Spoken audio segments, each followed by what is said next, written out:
भूक लागली आहे, पण वाजलेत किती? रात्रीचे 2 सगळीकडे काळाकुट्ट अंधार, फक्त रात्र किड्यांचा आणि थोडासा कुत्र्यांचा भुंकण्याचा आवाज. आणि थोडाफार माणसांच्याही घुरण्याचा आवाज. तुम्हाला पण लागते का रात्री भूक? मला तर सततची लागते. मग मी दरवेळेस काहीतरी नवीन प्रकारचे मॅगीमध्ये इन्व्हेन्शन करून बनवून खाते. तर आज मी बनवली आहे देसी तडका मॅगी. त्याच्यासाठी लसूण बारीक बारीक कापून घेतला. त्यानंतर कोथिंबीर जी आहे तीही बारीक कापून घेतली आणि छोटूशा कांद्याची मोठूशी मूठ काढून त्यालाही कापून घेतलेलं आहे. मॅगीला स्पायसी करण्यासाठी हिरवी मिरची अगोदर मी 2 घेतलेल्या, पण नंतर विचार केला मी एवढी तिखी नाही आहे, त्याच्यासाठी 1च मिरची कापून घेतली. त्यानंतर अर्धा टोमॅटो. मी मॅगीमध्ये टोमॅटोची एवढी मोठी फॅन नाही आहे. नॉर्मली टोमॅटो आवडतो, पण मॅगीमध्ये नाही आवडत. पण व्हिडिओमध्ये मॅगी छान दिसली पाहिजे म्हणून जस्ट कॉम्प्रोमाइज म्हणून टाकलेला हा टोमॅटो. हे पहा, व्हिडिओमध्ये मॅगी छान दिसण्यासाठी मी एवढं मोठं कॉम्प्रोमाइज केलं आहे, तर तुम्ही छोटंसं कॉम्प्रोमाइज म्हणजेच व्हिडिओला लाईक, शेअर आणि चॅनलला सबस्क्राईब करू शकता.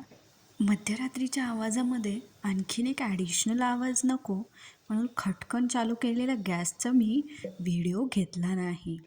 पण थोडंसं कढई ठेवण्याचा आवाज मात्र नक्की आला आणि त्याच्यासाठी माझ्यासारख्या रात्रप्राण्यांना नक्कीच सॉरी. त्याच्यानंतर आपण कढईमध्ये तेल टाकून घेतलं आहे. तेल गरम झाल्यानंतर जिरे मोहरी आपलं नॉर्मल फोडणीसारखं न टाकता मी डायरेक्ट लसूण, कांदा आणि हिरवी मिरची टाकून घेणार आहे. आता हे टाकून झाल्यानंतर फोडणीचा आवाज तर येतोय, पण तो असा छान असा वाटतोय कानाला, त्याच्यामुळे त्याचा काही प्रॉब्लेम होणार नाही असं मला वाटतंय. आणि आता मी काय करेल, ह्या व्हिडिओला थोडंसं पळवून घेते, जेणेकरून व्हिडिओ खूप लांबलचक होणार नाही. असं नको व्हायला तुम्ही माझ्या गप्पा ऐकून बोर व्हाल. पण एक गोष्ट सांगायची होती. मी रात्री एकटीच जागी असते, त्याच्यामुळे हे ऐका ना, फोडणीचा आवाज किती छान येतोय. मला असं वाटतं की ते माझ्याशीच बोलत आहेत. नॉर्मली दिवसाही मी जास्ती वेळ एकटीच असते, रात्रीही लेटपर्यंत मी एकटीच जागी असते. कधी कधी रात्रभर आणि कधी कधी 2 ते 3पर्यंत. चला बस झाले आता गप्पा, बाकीच्या नंतर मारू. आता वेळ मटर टाकायची म्हणजेच वाटाणे. त्यानंतर त्याच्यामध्ये टोमॅटो टाकून घेऊन त्याला छान असं हलवून घेतलेलं आहे. त्याच्यानंतर आता त्याच्यामध्ये हळदी टाकली आहे. ओह, एक वाटाण्याने केला जंप.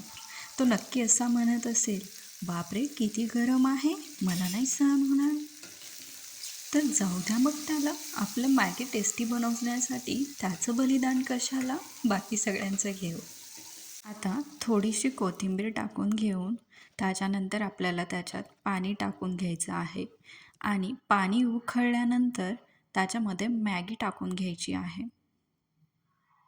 तर कढईवर झाकून घेऊन मध्ये 1-2 वेळा झाकण काढून थोडंसं मॅगीला हलवून परत झाकून हे आपल्याला व्यवस्थित शिजेपर्यंत शिजून घ्यायचं आहे. मॅगी शिजत आल्यानंतर त्याच्यामध्ये मसाला मिक्स करून घ्यायचा आहे मॅगीचा. अशा प्रकारे आपली देसी तडका मॅगी बनून तयार आहे. आता मी जे माझ्यासारखे रात्रप्राणी आहेत म्हणजेच कुत्रे आणि रात्रकिडे, त्यांना नक्कीच इन्व्हाइट करणार नाही, कारण हे मलाच पुरणार नाही, मला जास्ती भूक लागलेली आहे. जोक सपाट, पण दिवसा मी ह्या प्राण्यांना विसरत नाही आणि तुम्ही पण नाही विसरलं पाहिजे, कारण हे फक्त आपल्या आशेवर जगत असतात. अशा प्रकारे आपली 2 AM वाली मॅगी बनवून तयार आहे. मी आता एन्जॉय करणार आहे. आणि तुम्हीही देसी तडका मॅगी बनवण्याच्या प्रोसेसमध्ये इथंपर्यंत माझ्यासोबत असाल, तर तुम्ही नक्कीच पूर्ण व्हिडिओ बघितलेला आहे. त्याच्यासाठी तुमचे मनापासून धन्यवाद. थँक्यू.